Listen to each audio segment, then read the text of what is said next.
The sun blazed over the dusty military base, turning the parade ground into a shimmering mirror of heat. Soldiers stood in tight formation, their boots digging into the dry earth, their faces glistening with sweat. The faint, rhythmic sound of marching boots echoed in the distance.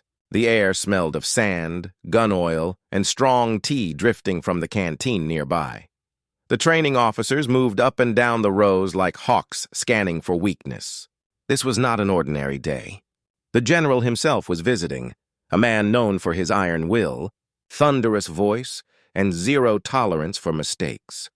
At the far end of the line, standing at attention, was Private Aisha Malik, a young woman, barely 21, wearing a uniform slightly too big for her small frame. Her hands were steady, her posture firm, but her eyes carried both strength and the weight of being underestimated. Aisha came from a modest village. Her father was a retired schoolteacher who believed that discipline and honor lived in every heartbeat.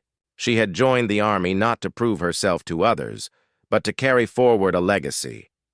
In the base, however, many whispered behind her back, "She's too soft for this. She won't last a month. She's here because of sympathy." But Aisha never answered. She trained harder. She ran faster. She listened more than she spoke. The inspection began. The general's boots struck the ground like thunder. He scanned each soldier with sharp, intimidating eyes. When he stopped in front of Aisha, the courtyard fell silent. Even the wind seemed to pause. He leaned forward, close enough for her to feel his breath. "What are you doing here, soldier?" he barked. Aisha didn't flinch. "Serving my country, sir." The general's face twisted. "Do you think this is a playground? Do you think your soft hands can carry a rifle? You're a disgrace to the uniform." His voice exploded across the courtyard. A few officers smirked behind him. One cadet bit his lip, hiding a laugh. The humiliation burned, but Aisha's eyes didn't lower. Her heart pounded so loudly she could hear it in her ears.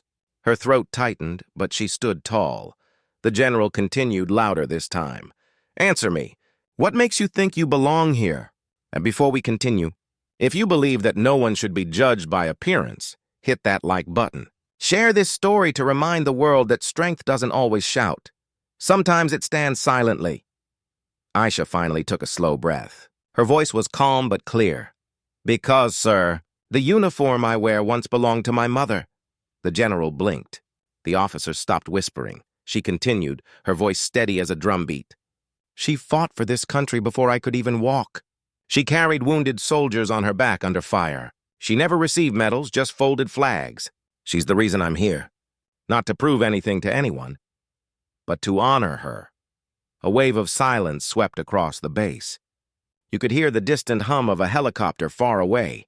The general's expression shifted from rage to something softer, something almost human. He took a step back. His hand trembled slightly. "Your mother?" he whispered. "Yes, sir," Aisha replied. "Captain Farah Malik." Gasps spread through the formation like wildfire. Captain Farah Malik, the woman who had once saved an entire unit during a border attack, her name was etched in military history. She was his commanding officer years ago. The general's chest rose and fell as he fought back a rush of memories. Then, in a slow, deliberate motion, he removed his cap and saluted Aisha. The entire base followed, hundreds of soldiers raising their hands to their foreheads. The same courtyard that had laughed moments before now stood in reverence. Aisha didn't feel small anymore. She felt seen. The smirking officers lowered their eyes in shame. The general's booming voice returned, but softer. "Soldier, you don't just belong here. You honor us by being here." From that day forward, no one whispered behind her back again. She wasn't the girl in uniform anymore. She was Aisha Malik, daughter of a hero, soldier in her own right. And sometimes all it takes is one sentence to reveal a lifetime of courage. Never judge by appearances.